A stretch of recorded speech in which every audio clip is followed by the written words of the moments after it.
മാത്സിൻ്റെ പുതിയ വീഡിയോയിലേക്ക് എല്ലാവർക്കും സ്വാഗതം. ഇന്ന് പരിചയപ്പെടുത്തുന്നത് ഈ വർഷത്തെ NMMS പരീക്ഷയെക്കുറിച്ചുള്ള അറിയിപ്പാണ്.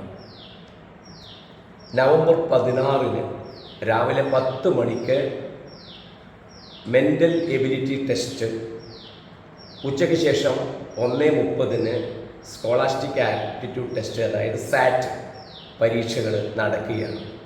ഇതുമായി ബന്ധപ്പെട്ടിട്ടുള്ള വിദ്യാഭ്യാസ വകുപ്പിൻ്റെ വിജ്ഞാപനം ഈ മാസം 11-ാം തീയതി ഇറങ്ങിയിരിക്കുകയാണ്. അപ്പോൾ ഈ പരീക്ഷയുമായി ബന്ധപ്പെട്ടിട്ടുള്ള കാര്യങ്ങൾ എന്തൊക്കെയാണ് നമ്മൾ അറിഞ്ഞിരിക്കേണ്ടത് എന്നാണ് ഈ വീഡിയോയിലൂടെ സൂചിപ്പിക്കുന്നത്. ഈ പരീക്ഷ എഴുതാൻ കഴിയുന്നത് സർക്കാർ സ്കൂളിൽ 7 സ്കൂളിൽ പഠിക്കുന്ന ഈ വർഷം പഠിക്കുന്ന 8ാം ക്ലാസ്സിലെ കുട്ടികൾക്കാണ് ഈ പരീക്ഷ എഴുതാൻ കഴിയുക. കഴിഞ്ഞ വർഷം 7ാം ക്ലാസ്സിൽ വാർഷിക പരീക്ഷയിൽ 55% മാർക്ക് നേടിയ കുട്ടികൾക്കെല്ലാം ഈ പരീക്ഷയ്ക്ക് അപേക്ഷിക്കാൻ കഴിയും. SC ST കുട്ടികളാണ് എങ്കിൽ അവർക്ക് 7ാം ക്ലാസ്സിലെ വാർഷിക പരീക്ഷയിൽ 50% മാർക്ക് മതിയാണ്. ഈ പരീക്ഷയുമായി ബന്ധപ്പെട്ട് പറയുന്ന സമയത്ത് ഏറ്റവും പ്രധാനപ്പെട്ട കാര്യം, കേരളത്തിലെ കുട്ടികൾക്ക് ലഭിക്കുന്ന ഏറ്റവും വലിയ സ്കോളർഷിപ്പാണ് ഈ NMMS പരീക്ഷയിലൂടെ സ്വന്തമാക്കാൻ കഴിയുന്നത്.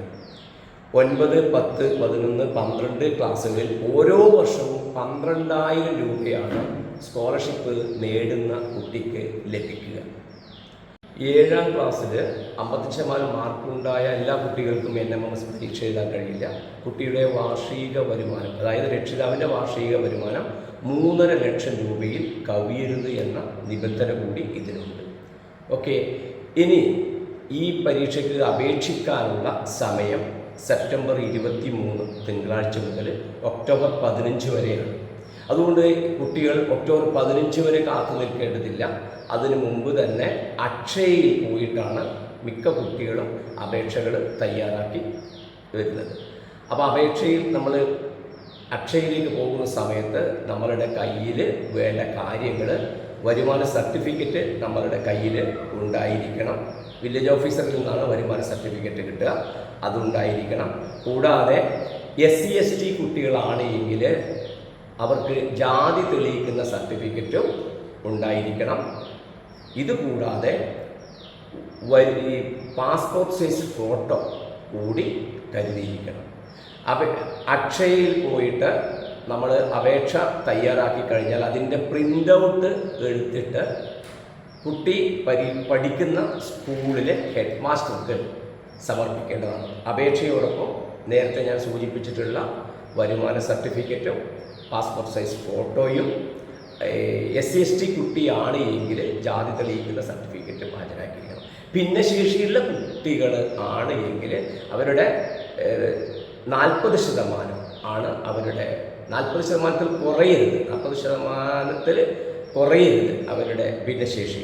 അപ്പോൾ ആ തരത്തിലുള്ള മെഡിക്കൽ ബോർഡിൻ്റെ സർട്ടിഫിക്കറ്റും കരുതിയിരിക്കണം.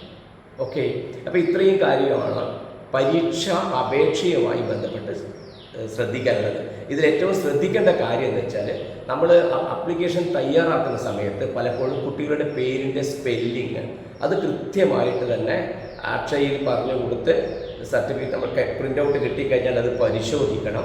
കൂടാതെ മീഡിയം, ഏത് മീഡിയ ആണെന്നുള്ളത് കൂടെ കൃത്യമായി മനസ്സിലാക്കിയിരിക്കണം. ഇതൊക്കെ പലപ്പോഴും കുട്ടികൾക്ക് തെറ്റിപ്പോവുകയും പരീക്ഷ സമയത്ത് ഹോൾ ടിക്കറ്റ് വരുന്ന സമയത്ത് അങ്കലാപ്പിലാവുന്ന സ്ഥിതിയും ഉണ്ടായിട്ടുണ്ട്. ഈ പരീക്ഷയ്ക്ക് വരുന്നുള്ള കാര്യങ്ങളിൽ 2 തരം പരീക്ഷയാണ് ഞാൻ പറഞ്ഞു. മാറ്റ് മെൻ്റൽ എബിലിറ്റി ടെസ്റ്റ്, സാറ്റ് സ്കോളാസ്റ്റിക് ആപ്റ്റിറ്റ്യൂഡ് ടെസ്റ്റ്. അപ്പോൾ രാവിലെ മെൻ്റൽ എബിലിറ്റി നടക്കും, ഉച്ചയ്ക്ക് ശേഷം സ്കോളാസ്റ്റിക് ആപ്റ്റിറ്റ്യൂഡ് ടെസ്റ്റ് നടക്കും. മെൻ്റൽ എബിലിറ്റി ടെസ്റ്റിൽ 90 മാർക്കിൻ്റെ ചോദ്യം, സാറ്റ് സ്കോളാസ്റ്റിക് ആപ്റ്റിറ്റ്യൂഡ് ടെസ്റ്റിലും 90 മാർക്കിൻ്റെ ചോദ്യങ്ങളാണ് ഉണ്ടാവുക. ഓരോ ചോദ്യത്തിനും 1 മാർക്കാണ്. 90 ചോദ്യത്തിന് ഓരോ ചോദ്യത്തിനും 1 മാർക്ക് വീതമാണ്. ചോദ്യങ്ങളുടെ ഘടന, ഒരു ചോദ്യം ഉണ്ടാവും, അതിന് 4 ഓപ്ഷൻ, 4 ഉത്തരങ്ങളുണ്ടാവും. അതിൽ നിന്ന് തിരഞ്ഞെടുത്തിട്ടാണ് എഴുതി കണ്ടുപിടിക്കേണ്ടത്. ഓക്കെ, അപ്പോൾ ഇത്രയും കാര്യങ്ങളാണ് പരീക്ഷയുമായി ബന്ധം. പരീക്ഷയുടെ ചോദ്യങ്ങളിൽ നമ്മൾ പഠിക്കേണ്ടത് മെൻ്റൽ എബിലിറ്റി ടെസ്റ്റിൽ കുട്ടികളുടെ മാനസികമായ കഴിവാണ് പരിശോധിക്കുന്നത്.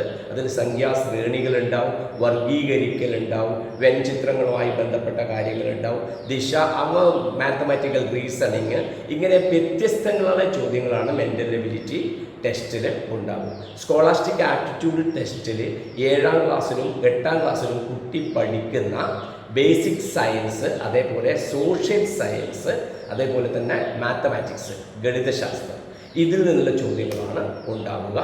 അതിന് തൊട്ട് മുമ്പുള്ള കാര്യങ്ങളും കുട്ടി അറിഞ്ഞിരിക്കുന്നത് നല്ലതാണ്. തൊട്ട് മുമ്പുള്ള ക്ലാസ്സിലെ കാര്യങ്ങളും അറിഞ്ഞിരിക്കുന്നത് നല്ലതാണ്. ഓക്കെ, ബേസിക് സയൻസ് അടിസ്ഥാന ശാസ്ത്രത്തിൽ 35 മാർക്കിൻ്റെ ചോദ്യങ്ങളാണ് വരിക.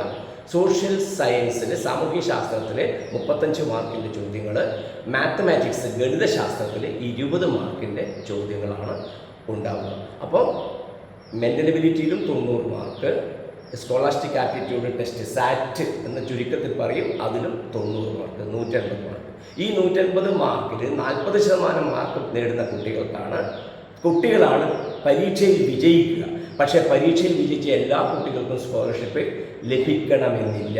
കാരണം കേരളത്തിൽ 3473 കുട്ടികൾക്ക് മാത്രമാണ് ഈ സ്കോളർഷിപ്പ് ലഭിക്കുക.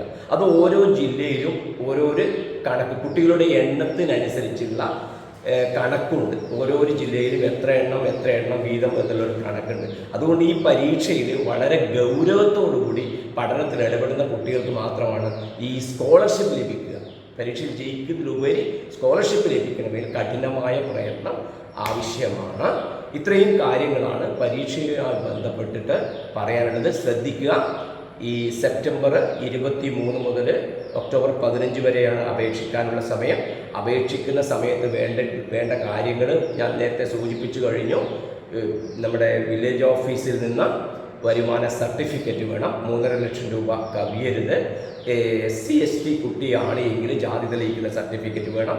പിന്നെ ഭിന്നശേഷിയുള്ള കുട്ടിയിലാണെങ്കിൽ മെഡിക്കൽ ബോർഡിൻ്റെ 40% കുറയാത്ത സർട്ടിഫിക്കറ്റ് അതിന് ആവശ്യമുണ്ട്. പിന്നെ പാസ്പോർട്ട് സൈസ് ഫോട്ടോ ആവശ്യമുണ്ട്. പിന്നെ ഈ അപേക്ഷ തയ്യാറാക്കുന്നതിന് നമ്മൾ അക്ഷയയിലേക്ക് പോകുന്ന സമയത്ത് ഒരു ഇമെയിൽ ID ക്രിയേറ്റ് ചെയ്യണം. അതേപോലെ മൊബൈൽ ഫോൺ നമ്പറും നമുക്ക് ഉണ്ടായിരിക്കണം. കാരണം ഇമെയിൽ ID അതൊക്കെ അവർ ക്രിയേറ്റ് ചെയ്തു തരും. അത് അവിടുന്ന് ചെയ്ത് കഴിഞ്ഞാൽ അതിൻ്റെ പ്രിൻ്റ് ഔട്ടുമായിട്ട് നമ്മൾ പഠിക്കുന്ന സ്കൂളിലേക്കാണ് പോകേണ്ടത്. ഓക്കെ, എന്തെങ്കിലും കാരണവശാൽ നിങ്ങൾക്ക് സ്കൂളിൽ പ്രിൻ്റ് കൊടുത്തതിന് ശേഷം, പ്രിൻ്റ് ഔട്ട് കൊടുത്തതിന് ശേഷം എന്തെങ്കിലും കാരണവശാൽ വല്ല തെറ്റും പറ്റിയിട്ടുണ്ടെന്ന് പറഞ്ഞു കഴിഞ്ഞാൽ ഒക്ടോബർ 15 മുമ്പ് നിങ്ങളത് ഹെഡ് മാസ്റ്ററുടെ ശ്രദ്ധയിൽപ്പെടുത്തുകയാണ് എങ്കിൽ അത് കറക്റ്റ് ചെയ്യാനുള്ള അവസരവും കൂടി ഉണ്ട്. അതുകൊണ്ട് അവസാനം വരെ കാത്തു നിന്നിട്ട് തെറ്റുപറ്റുന്നൊരു സ്ഥിതി ഒരിക്കലും ഉണ്ടാകരുത്. ഇത്രയും കാര്യങ്ങളാണ് NMMS പരീക്ഷയുമായി ബന്ധപ്പെട്ട് പറയാനുള്ളത്. ഇതുമായി ബന്ധപ്പെട്ട് വിദ്യാഭ്യാസ വകുപ്പ് ഗവൺമെൻറ് ഇറക്കിയിട്ടുള്ള വിജ്ഞാപനം ഇതിൻ്റെ ഡിസ്ക്രിപ്ഷനിൽ നൽകുന്നതായിരിക്കും. കാര്യങ്ങൾ ഏകദേശം മനസ്സിലായി എന്ന് കരുതുന്നു. എല്ലാവർക്കും ശുഭദിനാശംസകൾ.